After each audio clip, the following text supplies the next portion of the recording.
नमस्कार दोस्तों, स्वागत है आपका करंट अफेयर जंक्शन में। दोस्तों आज है 21 जून 2020। आज हम 21 जून 2020 से रिलेटेड करंट अफेयर के जितने भी इम्पोर्टेंट क्वेश्चन बनेंगे उनके बारे में डिस्कस करेंगे। वीडियो को स्किप मत करना क्योंकि हर एक क्वेश्चन आपके लिए बहुत ही ज़रूरी है। वीडियो के अंत में हम आपसे क्वेश्चन भी पूछेंगे जिसका आंसर आपको कमेंट बॉक्स में देना होगा। शुरू करते हैं और देखते हैं हमारे question. Badminton association of India ने किस खिलाड़ी की राजीव गांधी खेल रत्न पुरस्कार के लिए सिफारिश की है? ऑप्शन नंबर ए हमारा आंसर होगा Kidambi Srikanth. Badminton association of India ने 19 जून 2020 को राजीव गांधी खेल रत्न पुरस्कार के लिए किदाम्बी श्रीकांत की सिफारिश की है। भारत बैडमिंटन संघ के एक टूर्नामेंट से बीच में हटने के कारण माफ़ी मांगने पर श्रीकांत को अर्जुन पुरस्कार के लिए नाम किया गया है। महासंघ के इस फैसले की आलोचना करने के कारण एच.एस. परनाय को कारण बताओ नोट्स भी भेजा गया है। बैडमिंटन एसोसिएशन के बारे में देखते हैं। इसके प्रेसिडेंट हिमंत बिस्वा शर्मा हैं। इसकी स्थापना 1940 को हुई थी। इसका हेड ऑफिस नई दिल्ली में है। नेक्स्ट, अगस्त 2021 के लिए संयुक्त राष्ट्र के अध्यक्ष के रूप में कौन कार्य करेगा? ऑप्शन नंबर ए हमारा आंसर होगा भारत। भारत अगस्त 2021 के लिए संयुक्त राष्ट्र के अध्यक्ष के रूप में कार्य करेगा।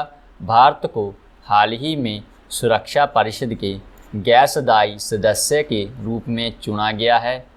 यह मेज़बानी 1 महीने के लिए हर एक अस्थायी मेंबर को दी जाती है। 1 जनवरी 2021 से शुरू होने वाले 2 साल के कार्यकाल के लिए भारत, नॉर्वे, मैक्सिको, आयरलैंड और कीनिया को 17 जून को संयुक्त राष्ट्र सुरक्षा परिषद के गैर स्थायी सदस्य के रूप में चुने गए हैं। संयुक्त राष्ट्र के बारे में देखते हैं। इसका हेड ऑफिस न्यूयॉर्क, अमेरिका में है। इसकी स्थापना 24 अक्टूबर 1945 को हुई थी। इसके महासचिव एंटोनियो गुटेरस हैं। नेक्स्ट, हाल ही में गांगुली और सुनील छेत्री किस कंपनी के ब्रांड एम्बेसडर बने हैं? ऑप्शन नंबर डी हमारा आंसर होगा JSW cement limited. JSW cement ने भारतीय क्रिकेट टीम के पूर्व कप्तान और भारतीय क्रिकेट कंट्रोल बोर्ड यानी BCCI के मौजूदा अध्यक्ष सौरव गांगुली और भारत की राष्ट्रीय फुटबॉल टीम के कप्तान और बेंगलुरु FC के कप्तान सुनील छेत्री को अपना ब्रांड एम्बेसडर बनाया है।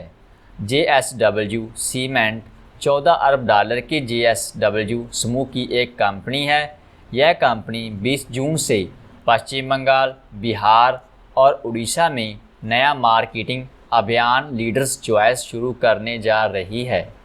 नेक्स्ट, हांडवी मोटर इंडिया लिमिटेड ने क्लिक टू बाय के तहत कार लोन के लिए किस बैंक के साथ हाथ मिलाया है? ऑप्शन नंबर डी हमारा आंसर होगा HDFC बैंक। हांडवी मोटर इंडिया लिमिटेड ने अपने ग्राहकों के लिए लोन सुविधा बेहतर बनाने के मकसद के लिए HDFC बैंक के साथ समझौता किया है। यह लोन सुविधा उन ग्राहकों को मिलेगी जो इनके online platform click to buy के ज़रिए कार खरीदेंगे। नेक्स्ट, हाल ही में किस राज्य में 50 लाख साल पुराने विलुप्त हाथी का जीवांश मिला है? ऑप्शन नंबर ए हमारा आंसर होगा उत्तर प्रदेश। उत्तर प्रदेश के सहारनपुर में 50 लाख साल पुराना स्टेगोडॉन प्रजाति का हाथी का जीवांश मिला है। इस प्रजाति के हाथी अब विलुप्त हो चुके हैं। सहारनपुर वन क्षेत्र में यह जीवांश मिला है। अध्ययन के बाद Wadia institute of Himalayan geology, Dehradun के वैज्ञानिकों ने दावा किया है कि यह जीवांश 50 लाख वर्ष से अधिक पुराना तथा स्टेगोडॉन प्रजाति के हाथी का है। नेक्स्ट, हाल ही में KR सच्चिदानंदन का निधन हो गया है वे कौन थे? ऑप्शन नंबर सी हमारा आंसर होगा अभिनेता। के.आर. सच्चिदानंदन केरल के मलयालम फिल्म निर्देशक, पटकथा लेखक और निर्माता थे। हाल ही में किस देश ने हल्के से मध्यम कोविड रोगियों के इलाज के लिए फेविपिरवीर को मंजूरी दे दी है? ऑप्शन नंबर डी हमारा आंसर होगा भारत।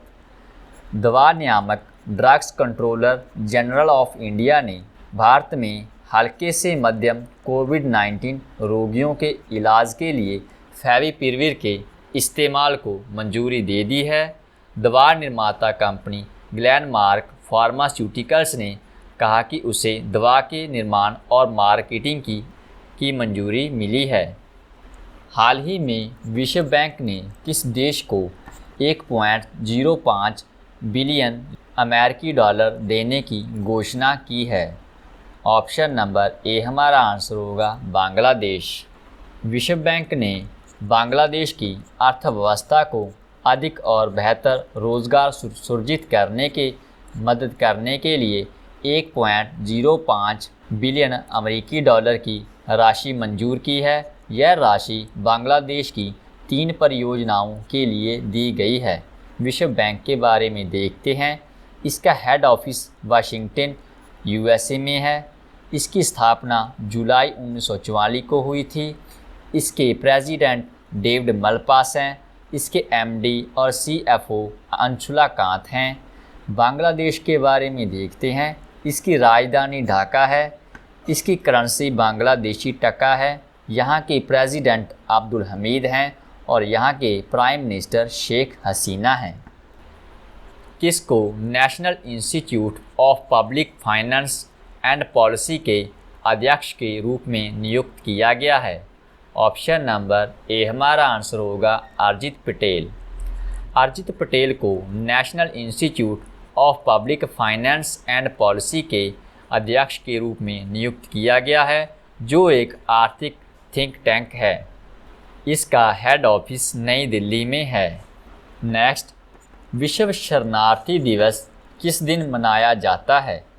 ऑप्शन नंबर डी हमारा आंसर होगा 20 जून। संयुक्त राष्ट्र हर साल 20 जून को विश्व स्तर पर विश्व शरणार्थी दिवस मनाता है।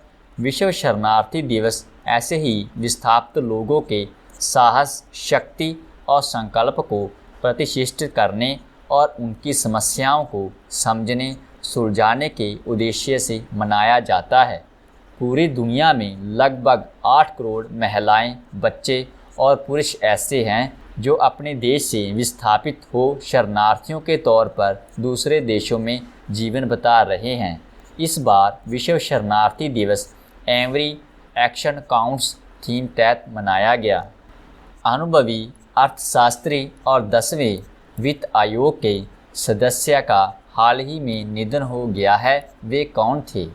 ऑप्शन नंबर ई हमारा आंसर होगा BPR विठुल।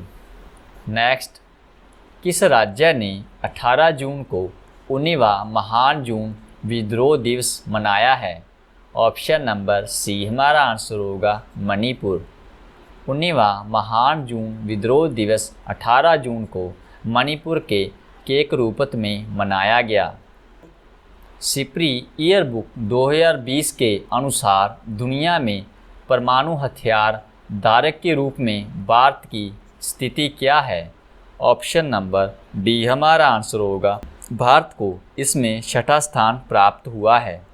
Swedish think tank Stockholm international peace research institute यानी कि सिप्री के सिप्री ईयर 2020 अपार्टमेंट्स, डिसआर्मामेंट्स और इंटरनेशनल सिक्योरिटी के अनुसार 2019 से भारत और चीन के परमाणु हथियार भंडार में वृद्धि हुई है।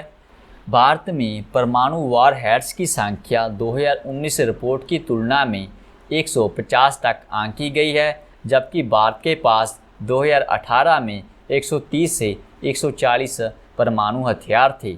महत्वपूर्ण रूप से अप्रैल 2020 में सिप्री ने भारत को संयुक्त राज्य अमेरिका और चीन के पीछे दुनिया के तीसरे सबसे बड़े सैन्य खर्चकर्ता के रूप में भी बताया था। डिजिटल और संज्ञानात्मक उद्यम परिवर्तन में तेज़ी लाने के लिए किस आईटी कंपनी ने IBM के साथ साझेदारी की है? ऑप्शन नंबर सी हमारा आंसर होगा TCS। सूचना प्रौद्योगिकी की दिग्गज कंपनी टाटा कंसल्टेंसी सर्विसेज ने IBM क्लाउड का उपयोग करके IBM सार्वजनिक क्लाउड पर अपने डिजिटल परिवर्तनों को तेज करने के लिए वैश्विक साझेदारी का विस्तार किया है। दोस्तों, अब हमारा लास्ट क्वेश्चन है जिसका आंसर आपको कमेंट बॉक्स में करना होगा। किफ़ायती घर ऋण के लिए किसके द्वारा सरल योजना शुरू की गई है?